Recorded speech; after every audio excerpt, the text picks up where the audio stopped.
Hi, this is Jacques, and this is One More Marble. Firstly, thank you to everybody who listened to the message of last week, who liked and subscribed, and thank you for all of the words of encouragement. It means so much to me. So a lot of people ask me, where does the name One More Marble come from? So for life in general, and especially when you are facing these sort of circumstances, a positive mindset is the most important tool that you have to fight this disease every day. Now, over time, I have collected some stories, and these stories help me to reflect and to get perspective on what it is that you face. One of them is a very simple story called 1,000 Marbles. It's about a guy who learns the value of life and making the most of it every day. Allow me to read it to you. The older I get, the more I enjoy Saturday mornings. Perhaps it's the quiet solitude that comes with being the first to rise, or maybe it's the unbounded joy of not having to be at work. Either way, the first few hours of a Saturday morning are the most enjoyable. A few weeks ago, I was shuffling towards the kitchen with a steaming cup of coffee in one hand and the morning paper in the other.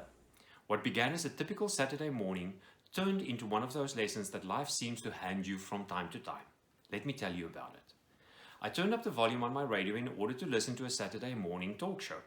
I heard an older sounding chap with a golden voice.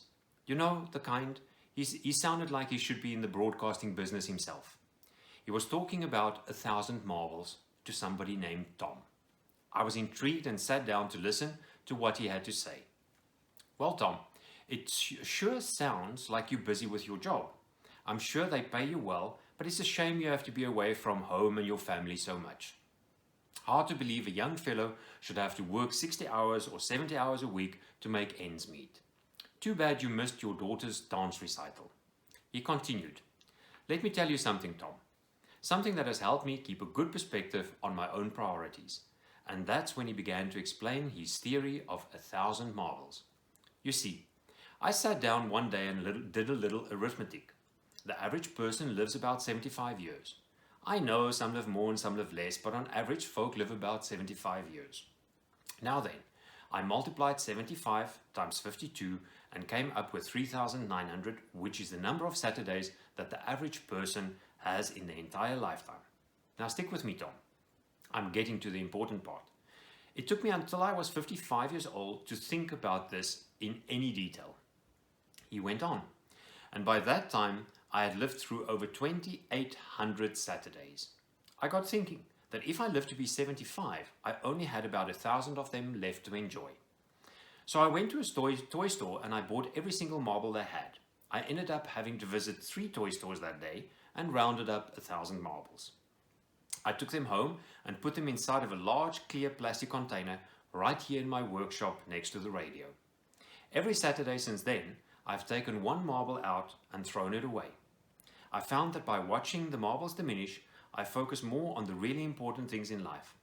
There is nothing like watching your time here on earth run out to help you get your priorities straight. Now let me tell you one last thing before I sign off and take my lovely wife out for breakfast. This morning, I took the very last marble out of the container. I figure if I make it till next Saturday, then God has blessed me with a little extra time to be with my loved ones. It was nice to talk to you, Tom. I hope you spend more time with your loved ones, and I hope to meet you again someday. Have a good morning. You could have heard a pin drop when he was finished. Even the show's moderator didn't have anything to say for a few moments. I guess he gave us all a lot to think about. I had planned to do some work that morning, then go to the gym. Instead, I went upstairs and woke my wife with a kiss. Come on, honey, I'm taking you and the kids for breakfast. What brought this on? She asked with a smile. Oh, nothing special. It's just been a long time since we spent a Saturday together with the kids. Hey, can we stop at a toy store when we're out? I need to buy some marbles. Such a simple story with such a powerful lesson. Ever since my diagnosis, I live this in reverse. Instead of taking out a marble and throwing it away, what I do is I add a marble to the bowl. This reminds me to be thankful for that week and for the gift of another week with my loved ones. When I put the marble in the bowl, I also reflect on that week and whether I lived my purpose. Some weeks are better than others. If it wasn't such a good week, I'm not too hard on myself. I just vow to make the next week a little bit better. So I wish you, watching this, buckets full of marbles and the unbounded joy and blessings that come from putting the most important things first. So like, subscribe, and please tell me about your motivational stories. I would love to hear them. As always, never give up, stay positive, manage your stress, laugh a lot, and love even more. Bye.